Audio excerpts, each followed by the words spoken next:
let's just jump right in. I want you to think about something. That smartphone you're probably holding or that's sitting right next to you, have you ever considered that it's literally at the heart of a silent global war? Yeah, a massive power struggle between the world's biggest players. And look, I know that sounds dramatic, but it's not just some clickbait headline. We are talking about a fight that could decide who controls the entire future of technology. And you're holding a little piece of that battlefield in the palm of your hand right now. So, what's this war even about? I mean, it's not about iOS versus Android or what apps are using. No. It's about the physical stuff inside your phone. These tiny little bits of metal that have somehow become the most fought over resources on the entire planet. They're called rare earth metals. It's this group of 17 super powerful elements. And let me just break this down for you in the simplest way possible.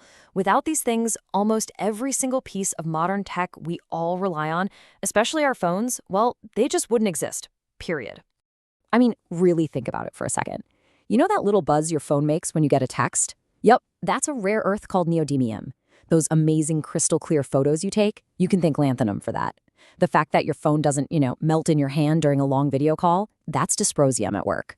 Even the super smooth glass on your screen, it's polished with cerium. These things are literally everywhere. But okay, here's the crazy part, the twist that changes the entire story. They're called rare earths, right? Well, they're not actually rare. Not even close. The real issue, the reason this whole global conflict exists, is that mining them is just a nightmare. It's toxic, it's dangerous, and it's an environmental disaster. So much so that most Western countries just threw their hands up and said, nope, we're not doing this anymore. And you can probably guess what happened next, right? That decision left a huge power vacuum in a supercritical industry. So how did one country step into that void and pretty much take over the entire thing? Well, it all happened surprisingly fast. So picture this. Back in the 1980s, the US was the undisputed king of rare earths. But China saw an opening, a massive strategic opportunity. They started pouring billions of dollars into it. And because they had lower costs and, frankly, way fewer environmental rules to worry about, they could sell these metals for dirt cheap. They just completely undercut everyone else on price, forcing mines all over the world, including in the US, to just close their doors. And the results of that strategy? It was insane. By 2010, China controlled 97%. Let that sink in.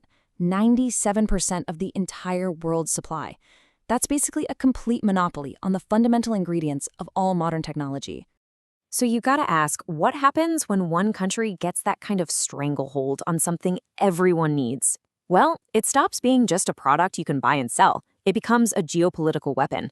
And in 2010, the entire world got a front row seat to just how powerful that weapon could be. All right, so here's the scene. The year is 2010. China and Japan get into this political standoff over some islands. Now, on the surface, this seems like just a local disagreement, right? But what happened next sent a massive shockwave through the entire global economy. In a move that just floored everybody, China turned off the tap. Just like that. They cut off all exports of rare earths to Japan, one of the biggest tech hubs on the face of the earth. The fallout was instant, and it was brutal. Prices for these elements didn't just rise, they skyrocketed. I mean, tech companies everywhere, from Silicon Valley all the way to Seoul, they went into total panic mode. It was like a global wake-up call. Everyone suddenly realized their entire industry could be crippled by one political move from Beijing. And here's where the story gets way, way bigger than just your iPhone.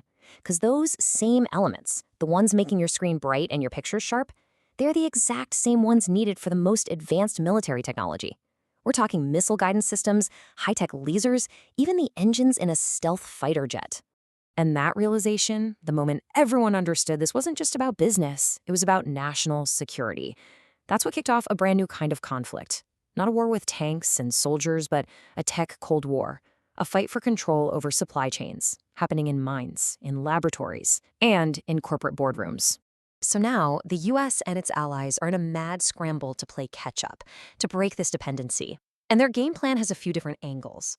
They're reopening old American mines, like the one at Mountain Pass in California.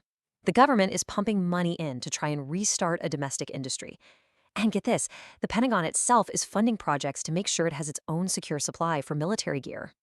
Plus, they're teaming up with other countries like Australia to make sure they're not putting all their eggs in one basket.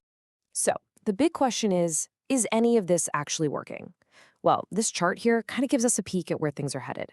You can see China's grip isn't what it used to be. It's down from that crazy 97% number, but they still control the lion's share. The US and its partners, yeah, they're clawing their way back, but let's be real, they're still way behind. So, when you boil it all down, here's the key takeaway. This whole fight over the guts of your smartphone, it was never really just about phones.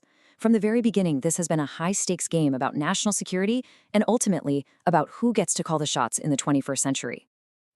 People are calling these 17 elements the new oil. And it makes sense. They're the fuel that's going to power everything, from green energy tech to the future of warfare. So as the world gets more and more competitive, the one giant question hanging over everything is, who's going to be in control?